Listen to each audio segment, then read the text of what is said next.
Map काय आहे की मॅप आपण स्वतः मॅप जो आहे मॅप या ठिकाणी आपण भरला पाहिजे. महाराष्ट्राचे जे कोरे नकाशे बघा आपण 8वी 9वी 10वीला हे नकाशे भरायचो बघा मित्रांनो. येते लक्षामध्ये की महाराष्ट्राचे नकाशे आपण भरायचो. मग याची सुरुवात केली पाहिजे आपण जिल्ह्यापासून. मग 36 जिल्हे आपण त्या नकाशावर अगोदर भरले पाहिजे. मग त्यानंतर आपण प्रशासकीय विभाग भरायला शिकलो पाहिजे.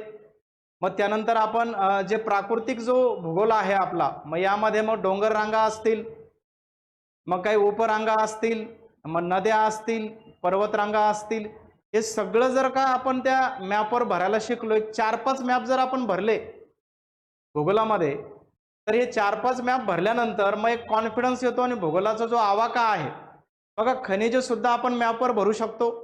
मग एक दिवस आपण खनिज भरायचे, मग एक दिवस आपण नद्या भरायच्या, मग एक दिवस आपण काय केलं पाहिजे, पर्वतरांगा घेतल्या पाहिजे.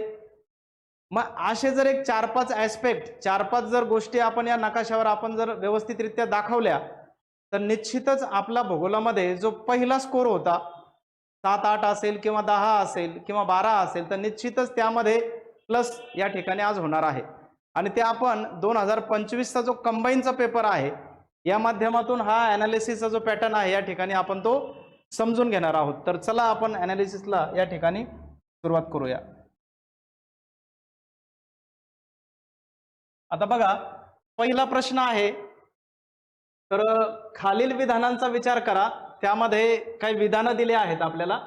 त्यामध्ये पहिलं विधान आहे बघा, रायरेश्वरापासून शिंगणापूरपर्यंत पसरलेल्या रांगेला शंभू महादेव डोंगर रांग असे म्हणतात. पहिलं स्टेटमेंट आहे आपलं. दुसरं विधान आहे, सातपुडा पर्वतरांगामुळे नर्मदा आणि तापी या नद्यांचं खोरं हे अलग झालं आहे.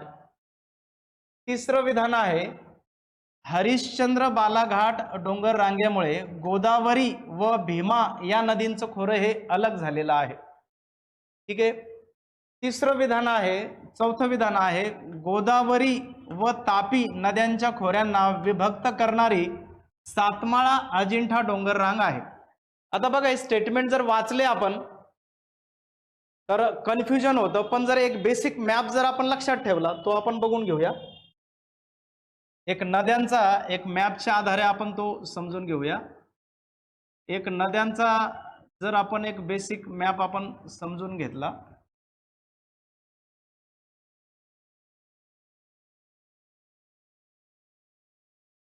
एक महाराष्ट्राचा हा असा नकाशा आहे आपला.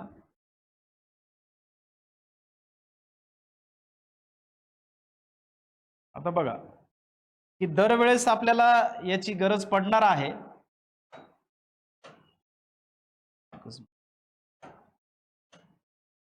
आता बघा, ह्या इकडे जो आहे हा आहे विंध्य पर्वत. विंध्य पर्वत आहे. ह्या इकडे जे आहे हे आहे सातपुडा पर्वत रांग आहे. त्याच्यानंतर आपण याला नाव देऊन टाकूया, हे आहे विंध्य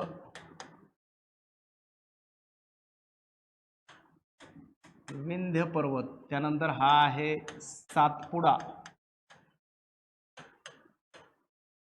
पर्वत. त्याच्यानंतर त्याच्या खालची महत्वाची पर्वतरांगा आहे सातमाळा अजिंठा डोंगर रांगा आहेत. त्यांना आपण नाव देऊन टाकूया सातमाळा सातमाळा अजिंठा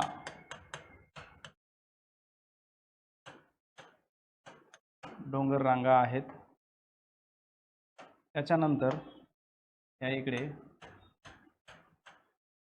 आणि ही सुद्धा एक डोंगर रांग आहे. आता बघा, ही आहे हरिश्चंद्र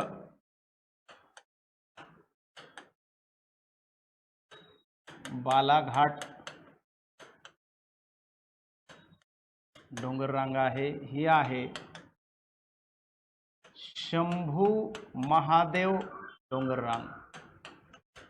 आता या महत्वाच्या डोंगर रांगा आपल्याला एकदाच करून ठेवायच्या आहे. हा मॅप जो आहे एकदाच लक्षात ठेवायचा आहे आपल्याला. आता या डोंगराच्या दरम्यान काही नद्या वाहतात पहा. नद्यांना आपण एका वेगळ्या रंगाने घेऊ. या डोंगराच्या दरम्यान काही नद्या वाहतात. फॉर एक्झाम्पल या ठिकाणी महाराष्ट्राच्या सीमेवरून वाहणारी नदी आहे ती म्हणजे नर्मदा नदी बघा, पश्चिम वाहिनी नदी. त्याचप्रमाणे ह्या इकडे वाहणारी नदी आहे ही आहे तापी नदी, अशी पश्चिमेला वाहणारी नदी. त्याचप्रमाणे ह्या ठिकाणी ब्रह्मगिरी पर्वतामध्ये वाहणारी उगम पावणारी नदी आणि ही इकडे अशी हे आहे गोदावरी. त्यानंतर ह्या इकडे हे आहे भीमा नदी आणि ही जी आहे कृष्णा नदी.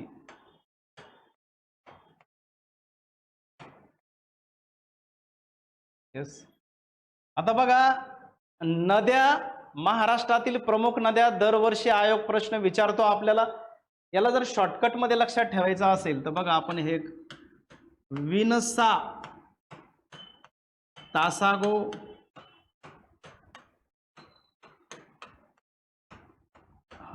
भी, शंक्रू. विनसा, तासागो, भी, शंक्रू असं आपण लक्षात ठेवू शकतो. विंध्य आणि सातपुडा या दरम्यान वाहणारी नदी आहे नर्मदा. आपण या ठिकाणी बघू शकतो विंध्य पर्वत आणि सातपुडाच्या दरम्यान वाहणारी नदी आहे नर्मदा. त्यानंतर इकडे आहे सातपुडा पर्वत रांग आहे. त्याच्यानंतर इकडे सातमाळा अजिंठा डोंगर रांगा आहे. हे हरिश्चंद्र बालाघाट डोंगर रांगा आहे. शंभू महादेव डोंगर रांगा आहे आणि हे आहे कृष्णा नदी. ठीक आहे. ही टॅगलाईन जर आपण लक्षात ठेवली तर कोणत्या डोंगराच्या दरम्यान कोणती नदी वाहते हे आपला जो प्रश्न विचारलेला आहे आपल्याला कंबाईनला, तो प्रश्न आपला या ठिकाणी सुटू शकतो. आता बघा, मग पहिलं स्टेटमेंट आहे रायरेश्वरापासून तर शिंगणापुरेपर्यंत पसरलेल्या डोंगर रांगेला आपण शंभू महादेव डोंगर रांग म्हणतो. करेक्ट. पहिलं स्टेटमेंट आपलं हे करेक्ट आहे. दुसरं स्टेटमेंट आहे की सातपुडा पर्वतामुळे नर्मदा आणि तापी या नद्यांचं खोरं अलग झालं आहे. तर हे सुद्धा स्टेटमेंट जे आहे ते आपलं करेक्ट आहे. तिसरं वाक्य आहे हरिश्चंद्र बालाघाट डोंगर रांगेमुळे गोदावरी आणि भीमा या नद्यांचे खोरे सुद्धा वेगळे झाले आहे. हे सुद्धा स्टेटमेंट आपलं राईट आहे. त्याचप्रमाणे गोदावरी व तापी नद्यांच्या खोऱ्यांना विभक्त करणारी रांग जी आहे ती म्हणजे सातमाळा आणि अजिंठा डोंगर रांग आहे. हे सुद्धा वाक्य बरोबर आहे. त्यामुळे डायरेक्टली आपण चौथ्या पर्यायाकडे जाऊ शकतो. 4 नंबरचा जो पर्याय आहे, कारण इकडे पहिल्यामध्ये काय म्हणलं, फक्त विधान अ बरोबर आहे. इकडे विधान अ आणि ब दोन्ही बरोबर आहेत. बरोबर. इकडे जे आहे विधान अ, ब आणि क बरोबर आहेत. चौथा जो पर्याय आहे त्यामध्ये आपण बघू शकतो वरील सर्व विधाने हे बरोबर आहेत. राईट. चला जाऊया आता आपल्या पुढच्या प्रश्नाकडे. सेकंड क्वेश्चन जो आहे यामध्ये बघा की 2011च्या जनगणनेनुसार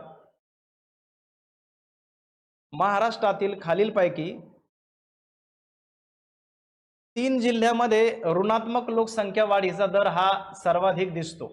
बघा, आता इथं हा एक शब्द आहे ऋणात्मक लोकसंख्येचा, हा शब्द या ठिकाणी वापरलेला आहे. ऋणात्मक लोकसंख्या वाढीचा दर विचारलेला आहे आणि त्यामध्ये काय म्हटलं त्याने की दर हा सर्वाधिक दिसतोय.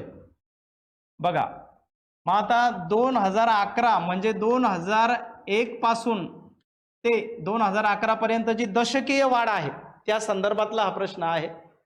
आणि ऋणात्मक म्हटलंय. आता निगेटिव्ह जर म्हटलं या 10 वर्षामध्ये लोकसंख्येचा निगेटिव्ह वाढीचा दर जो आहे, आपण जर ऑप्शन बघितले या ठिकाणी मुंबई उपनगर आहे, सिंधुदुर्ग आहे, रत्नागिरी आहे. इकडे मुंबई शहर आहे, सिंधुदुर्ग आहे, रत्नागिरी आहे. इकडे सुद्धा मुंबई उपनगर आहे, सिंधुदुर्ग आहे आणि इकडे पालघर आहे. इकडे मुंबई शहर आहे, सिंधुदुर्ग आणि पालघर आहे. म्हणजे सगळ्या याच्यामध्ये बघा मुंबई शहर आणि मुंबई उपनगर कॉमन आहे. आता ऋणात्मक म्हटलेलं आहे, लक्षात घ्या. आता ऋणात्मक हे कशामुळे म्हटलं त्यांनी की जी वाढ आहे या 10 वर्षामध्ये म्हणजे 2001 ते 2011 या दरम्यानची जी काही वाढ आहे ती निगेटिव्ह ग्रोथ म्हटलेला आहे. म्हणजे ग्रोथ तर झाली परंतु ती निगेटिव्ह आहे. तर त्याचा पर्याय आहे आपल्याला थोडंसं पाठ पाहिजे, आकडे जर माहीत पाहिजे याचा सेकंड नंबरचा ऑप्शन आहे, म्हणजे मुंबई शहर, सिंधुदुर्ग आणि रत्नागिरी हे त्याचं उत्तर आहे. बरोबर. आता बघा, हा सुद्धा फॅक्च्युअल डेटा आहे. थोडंसं पाठ पाहिजे किंवा थोडासा जर गेस घेतला आपण या ठिकाणी तर होऊ शकतं की संचालनालय खनिज विभाग नागपूर 2014ची ही आकडेवारी विचारण्यात आली आपल्याला की यामध्ये लोह खनिजाचे साठे हे खालीलपैकी सर्वाधिक साठे कोणत्या जिल्ह्यामध्ये आहे. बरोबर. आता बघा, इकडे भंडारा आहे, सिंधुदुर्ग आहे, गडचिरोली आहे आणि चंद्रपूर आहे. आता भंडारा तर नाही होऊ शकत आणि सिंधुदुर्ग पण नाही. मग पर्याय जर आपण थोडासा बघितला तर गडचिरोली आणि चंद्रपूरच्या बाबतीमध्ये आपला लोह खनिजाच्या साठ्याच्या संदर्भामध्ये होऊ शकतं, आपला गेस त्या ठिकाणी जाऊ शकतो. पण याचं उत्तर आहे एक्झॅक्ट जर बघितलं तुम्ही तर ते आहे Gadchiroli is the right answer. आता पुढचा प्रश्न. आता हा जो प्रश्न आहे याला पण असं वाटतं, बऱ्याचशा मुलांना हा प्रश्न सोडवताना असं वाटतं हा खूप अवघड प्रश्न आहे. पण थोडीशी ट्रिक जर आपण या ठिकाणी लक्षात ठेवली, बघा याला जर आपण असे 4 सेक्शन केले, ए बी सी आणि डी आणि E, A B C D वाटलंच तर ह्या इकडे घेतो, ए बी सी टी आणि ई असे 5 जर हे लेटर्स आपण लक्षात घेतले बघा, तर एचा काय अर्थ होतोय, ए म्हणजे काय आहे की त्या ठिकाणी एकदम उष्ण, ऑलवेज हॉट. आपण जर लक्षात ठेवलं हे ऑलवेज या ठिकाणी काय आहे, हॉट आहे म्हणजे उष्ण आहे. एचा काय अर्थ होतोय, ऑलवेज हॉट लक्षात ठेवायचंय आपल्याला. बीचा काय अर्थ होतोय की बिना पाणी लक्षात ठेवायचंय, म्हणजे पाणी नाही त्या ठिकाणी, म्हणजे ते वाळवंट असू शकते. ए म्हणजे काय आहे, अरिड आहे किंवा हॉट आहे. बी म्हणजे पाण्याची कमी आहे. आणि सीचा काय अर्थ होतोय, कम्फर्ट आहे, कम्फर्टेबल आहे, कम्फर्टेबल झोन आहे असं ठिकाण आहे. डीचा काय अर्थ होतोय की डॅम कोल्ड म्हणजे शीत. डीचा अर्थ घ्यायचा आहे आपल्याला डॅम कोल्ड म्हणजे थंड आहे. आणि ईचा काय आहे, एक्स्ट्रीम कोल्ड आहे. ई सुद्धा काय आहे, कोल्ड आहे पण एक्स्ट्रीम कोल्ड आहे. म्हणजे डी आणि ई हे कशा संदर्भात आहे, कोल्डच्या संदर्भात आहे. आता बघा याचा काही फायदा आपल्याला होऊ शकतो का. मग याच्यातले जर लेटर्स बघितले आपण, ए जर चेक केला, बघा ए कुठं आहे तो एकदा बघून घ्या, AMW. मग ए काय म्हणतोय आपण, ए काय बघितलं, हॉट. हॉट म्हणजे काय, उष्णकटिबंधीय. आता उष्ण जर म्हणलं तर इथं सुद्धा उष्णकटिबंधीय आणि इथं वाळवंट म्हणलेलं आहे आपण. परंतु बी ला आपण काय ट्रिक वापरलेली की बिना पाणी, म्हणजे अजिबात पाणी नाही, दोन्ही पण उष्ण आहे पण पाणी नाही. मग बी आपल्याला कशासाठी वापरणार आहे, आपण बी वाळवंटासाठी वापरणार आहोत. मग बघा, मग ए ची जोडी जी आहे ती कशा संदर्भात बसते बघा, 3 नंबरचा पर्याय. ए जो आहे इकडे, डी जो आहे त्या या ठिकाणी कुठं मॅच होतोय आपला, उष्णकटिबंधीय मोसमी. मग डी वाला जो आहे, मग डी म्हणजे हे बघा, डी 3 नंबरचा पर्याय. याला जर आपण इथे ए बी सी आणि डी जर केलं तर डी कोणासोबत मॅच होतोय, 3 नंबरचा. तर बघा इथं मॅच होतोय. ए कोणासोबत मॅच होतोय इथे, एचा काय पर्याय तिकडे समोर बघा, ए मिझोथर्मल आहे, त्याला थोडं बाजूला ठेवा आपण. पण बी बघा, बीचा कोणासोबत मॅच होतोय, उष्ण वाळवंट, जो PWHW जो आहे. तर बी कशासोबत होतोय, बी आपण म्हटलंय बिना पाणी, वाळवंट. सी जो आहे DFC, आपण सी काय बघितलं, कोल्ड, कम्फर्ट आहे. इथे सी काय आहे, DFC आहे, डी आहे. मग डी कशामध्ये येतोय, कोल्ड मध्ये येतोय. मग सीचा पर्याय जो आहे 2 नंबर म्हणजे थंड आणि आर्द्र. मग असं ABCD जर आपण लक्षात ठेवलं तर या जोड्या ज्या आहे मॅच होतात. म्हणजे बघा काय झालं, ए जो आहे, ए हा 4 नंबरला मॅच झाला, राईट. इकडे बी जो आहे, बीचा काय ऑप्शन आहे, मॅच झालाय आपला तो बी हा 1 नंबरला मॅच झाला म्हणजे असा. आणि तिसरा जो आहे सी DFC हा 2nd नंबरला मॅच झाला म्हणजे असा. तर ABCD जर लक्षात ठेवलं तर हा प्रश्न आपला सहज सुटू शकतो. आता बघा, नद्याच्या संदर्भात प्रश्न आहे. मी आधी सुद्धा सांगितलं होतं की आपल्याला map base geography through maps एक लक्षात ठेवा की भूगोलाला जर जास्तीत जास्त आपण मॅप्सचा जोड दिली, मॅप जर का वापरले तर निश्चितच आपले जे स्कोर आहे, आपले जे मार्क आहेत ते या ठिकाणी नक्की वाढू शकतील. आता बघा काय स्टेटमेंट आहे, स्टेटमेंट विचारामध्ये घ्यायचे आहे आणि त्यापैकी कुठले बरोबर आहे हे आपल्याला ओळखायचं आहे. बरोबर की चिनाब नदी ही जोजिला खिंडीजवळ उगम पावते. बघा पहिलं स्टेटमेंट आहे. सेकंड काय आहे की रावी नदीचा उगम हा रोहतांग खिंडीजवळ होतो, हे बरोबर आहे. रोहतांग खिंडीजवळ होतो हे राईट आहे. सतलज नदीचा उगम हा राकस सरोवराजवळ होतो, राकस तलाव किंवा राकस सरोवराजवळ होतो. आणि ही जी आहे की जम्मू अँड काश्मीर खिंडीजवळ उगम पावते, चिनाब. हे थोडंसं माहीत पाहिजे आपल्याला. जर आपण मॅप वगैरे जर भरले, जसे महाराष्ट्रात भरणार आहोत तसे जर आपण भारतातल्या काही महत्त्वाच्या नद्या, मग फॉर एक्झाम्पल सिंधू नदी आहे, सिंधूच्या काही उपनद्या आहे, गंगा नदी आहे, तिच्या काही उपनद्या आहे, हा जर मॅप आपण भरून घेतला तर हा प्रश्न या ठिकाणी आपल्याला सुटतो. आणि मग पहिलं चूक आहे, मग ए ज्यामध्ये चूक आहे ते आपलं उत्तर नसणार आहे. मग काय आहे आपला पर्याय क्रमांक 3, बी आणि सी इज राईट. आता बघा महाराष्ट्राच्या पर्जन्याच्या संदर्भात आहे हा प्रश्न, तो आपण जरा नीट समजून घेऊया या ठिकाणी. बघा की महाराष्ट्रात पावसाळ्याच्या आरंभी, पावसाच्या सुरुवातीला पश्चिमेकडून पूर्वेकडे जाताना वायुदाब हा कमी कमी होत जातो.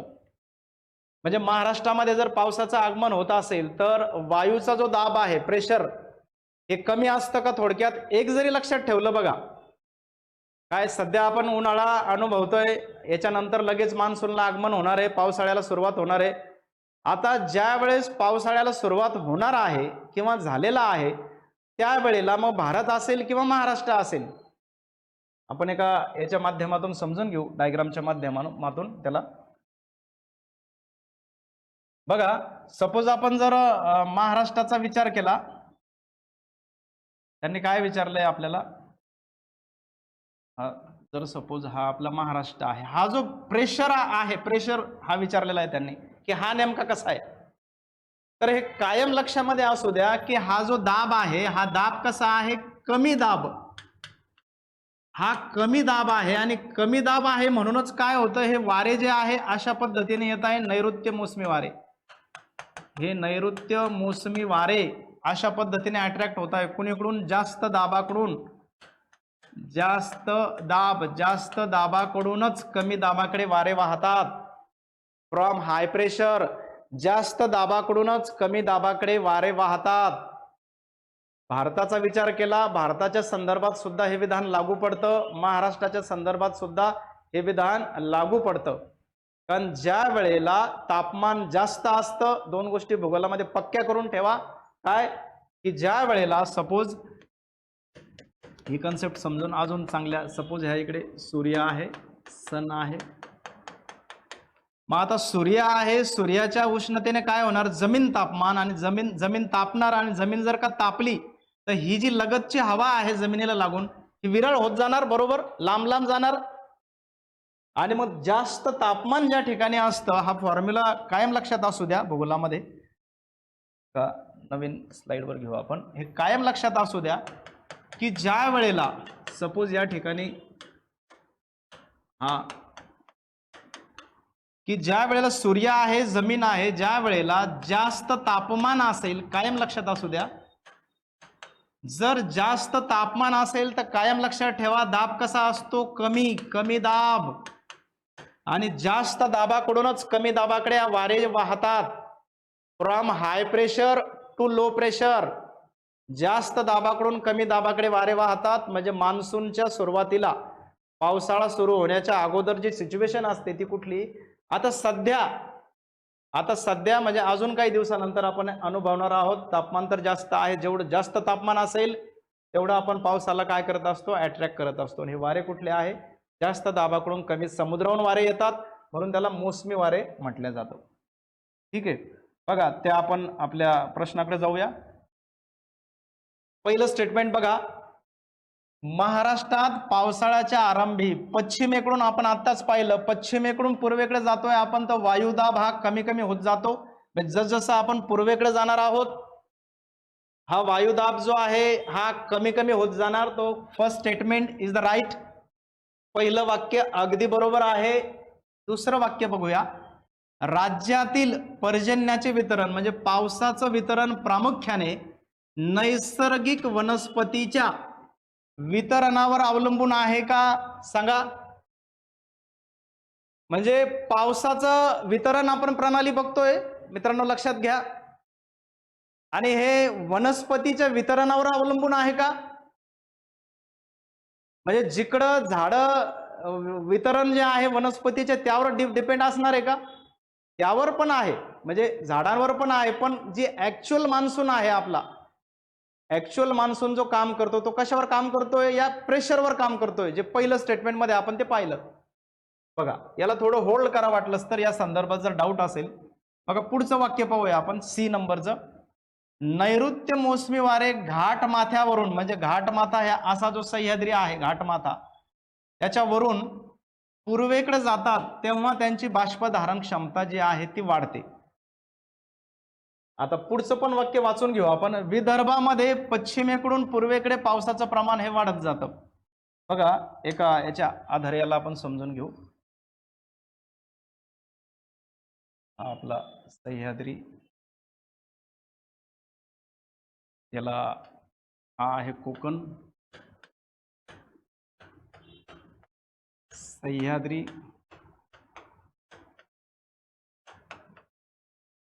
आणि हा आपला आपण मराठवाडा रिजन आणि हा आपला विदर्भ.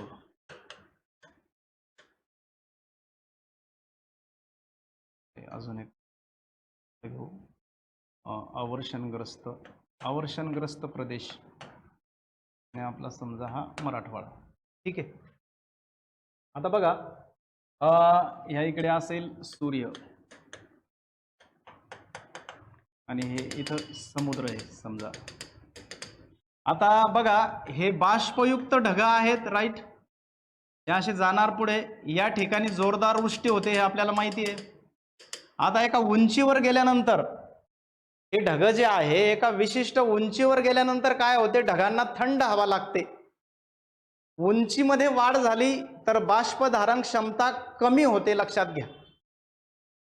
काय उंचीमध्ये ज्यावेळेस वाढ होते, म्हणजे बघा ढग एका उंचीत वाढ किंवा घट कसं लक्षात ठेवायचं, उंचीमध्ये वाढ झाली तर बाष्पधारण क्षमता कमी होते. आणि कायम लक्षात ठेवा, कमी दाब आणि कमी बाष्पधारण क्षमता असेल, कमी दाब आणि कमी बाष्पधारण क्षमता असेल. बाष्पधारण क्षमता म्हणजे काय नेमकं, बाष्प तयार करण्याची जी प्रक्रिया आहे, म्हणजे पाण्याची वाफ होते आणि त्या वाफेपासून काय होतात, ढग बनतात. तर ती जी बाष्प स्वतःमध्ये बाष्प सामावून घेण्याची प्रक्रिया जेव्हा पूर्णपणे थांबते, संतृप्त होतात, सॅच्युरेटेड होतात ते ढग, त्यावेळेस पाऊस पडतो, लक्षात घ्या.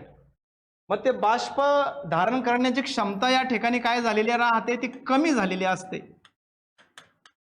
बाष्प धारण क्षमता या ठिकाणी कशी असते, ती कमी झालेली असते. पहा, आणि कमी झालेली असते म्हणून या ठिकाणी जोरदार वृष्टी होते, मुसळधार वृष्टी होते सह्याद्रीच्या पर्वतरांगांमध्ये.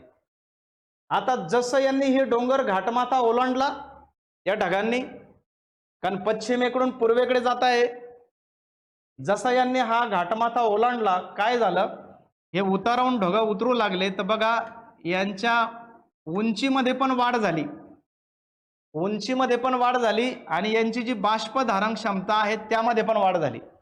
म्हणजे स्वतःमध्ये बाष्प सामावून घेण्याची प्रक्रिया जी आहे ही आणखी वाढली.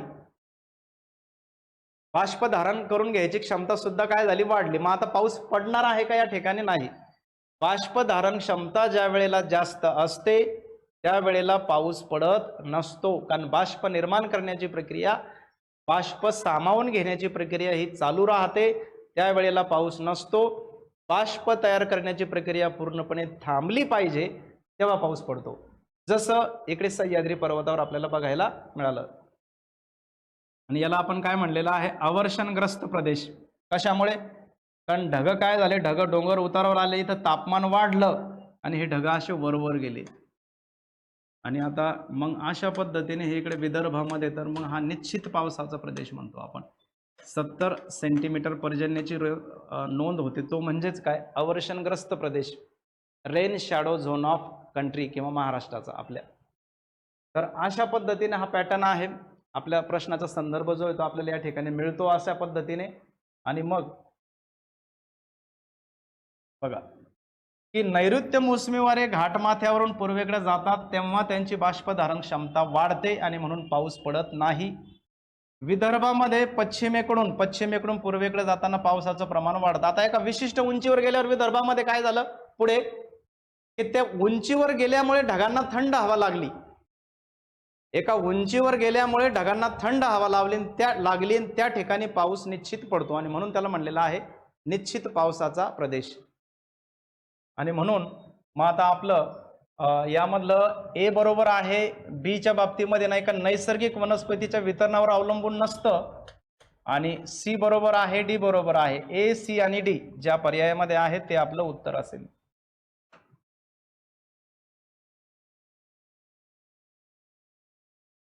चला आता पुढचा प्रश्न आहे बघा. आता याच्यामध्ये थोडंसं माहिती पाहिजे आपल्याला, किंवा एक जरी स्टेटमेंट बद्दल थोडीफार आयडिया असेल तरी हा प्रश्न आपला या ठिकाणी सुटू शकतो. बघा, कामठी कोळसा क्षेत्र जे आहे आम नदीच्या खोऱ्यात आहे. ठीक आहे, माहित नाही समजा, उदाहरणार्थ आपल्याला पुढे जाऊ आपण. वर्धा खोऱ्यातील कोळसा क्षेत्र चंद्रपूर आणि यवतमाळ जिल्ह्यामध्ये विभागले आहे. जर थोडाफार अभ्यास असेल तर इथं गेस लागू शकतो की वर्धा नदी म्हणलेला आहे बघा, चंद्रपूर आणि यवतमाळच्या खोरं म्हटलेलं आहे, जिल्ह्यामध्ये विभागला आहे असं म्हटलेलं आहे, त्यामुळे होऊ शकतो गेस आपला. आता बघा, उमरेड कोळसा क्षेत्र हे कन्हान नदीच्या खोऱ्यात आहे. पुढे महाराष्ट्रातील तुर्भे या ठिकाणी कॅनडाच्या साह्याने अप्सरा आणि ब्रिटनच्या साह्याने सायरस या अणुभट्ट्या उभारण्यात आल्या आहेत. आता इथं जर थोडंफार आपला वाचन असेल तर आपल्याला हा प्रश्न सुटू शकतो. डी स्टेटमेंट आपण जर बघितलं तर तुर्भे या ठिकाणी जी अणुभट्टी अप्सरा उभारण्यात आली ती कोणाच्या मदतीने उलट करण्यात आलंय बघा, मिसमॅच करण्यात आलंय.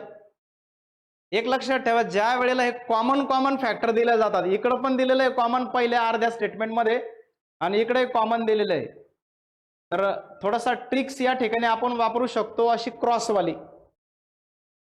क्रॉसवाली टेक्निक याला लागू पडते पहा. जर कॉमन दिलेला असेल तर आपण त्याला क्रॉस करू शकतो. पहा, ही क्रॉसवाली टेक्निक वापरू शकतो आपण. म्हणजे कसं, जे इथं कॅनडा म्हटलंय त्यांनी, तर कॅनडा कुठं लावणार आहे आपल्याला, इथे लागणार आहे बघा, ब्रिटनला.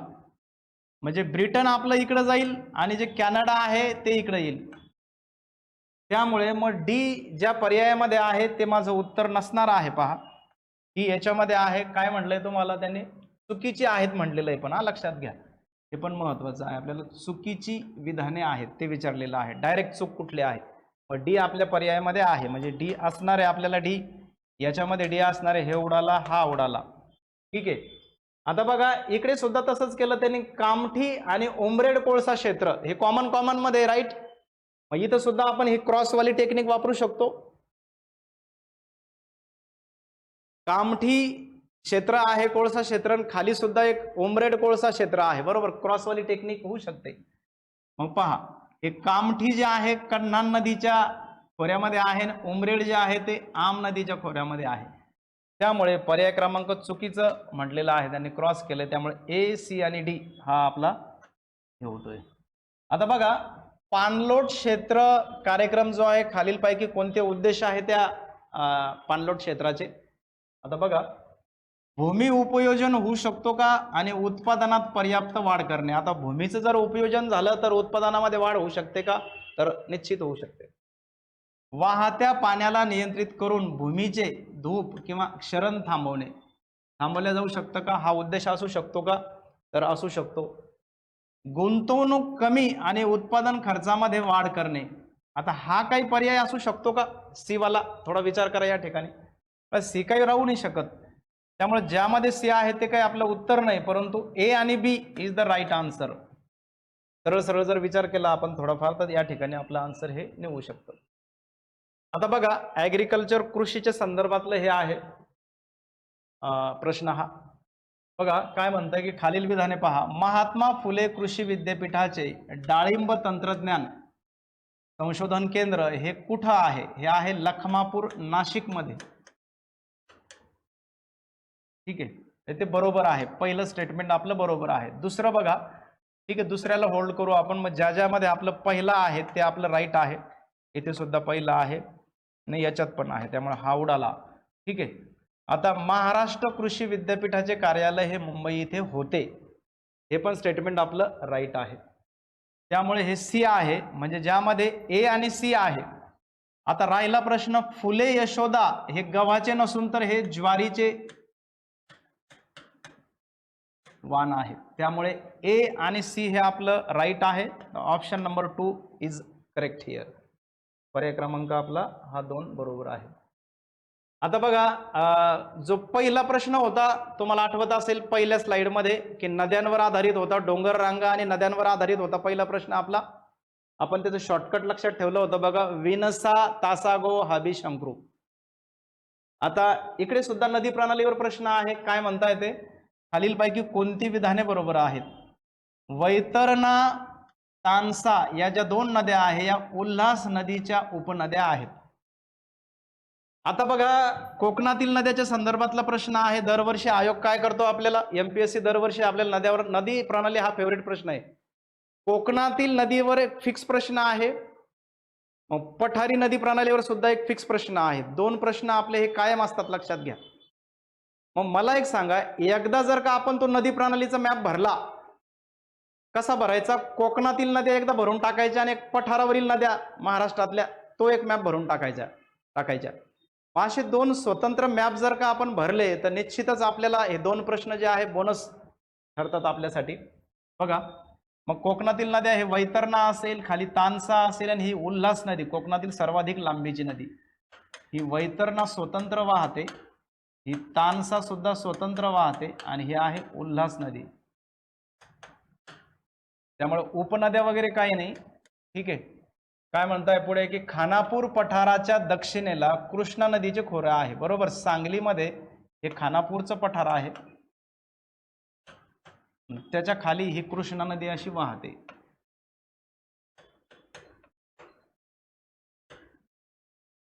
कृष्णा नदी. आता त्यानंतर तिसरं काय आहे की मन्याड नदी खोरे हे गोदावरी नदी खोऱ्यात आहे.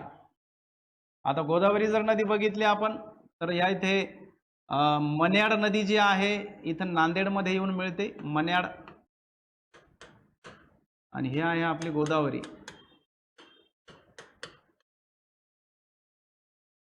त्यामुळे आता जर आपण स्टेटमेंट बघितले बघा, खानापूर पठाराच्या दक्षिणेला कृष्णा नदी खोरे आहे, म्हणजे बी हा आपला राईट आहे.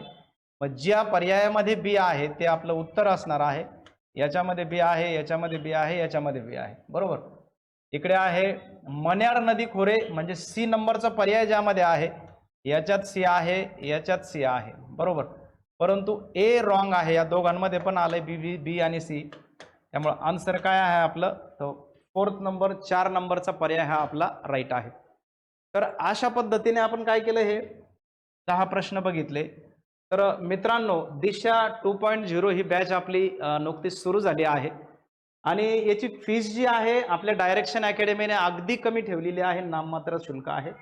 499 मध्ये ही संपूर्ण बॅच या ठिकाणी आपल्याला मिळणार आहे. त्यामुळे आपण डायरेक्शन अकॅडमीचा ॲप हे डाउनलोड करायचं आहे आणि ही बॅच जी आहे आपण या ठिकाणी ती घेऊ शकतो.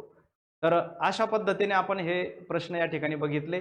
तर या ठिकाणी आपण इथे थांबूया.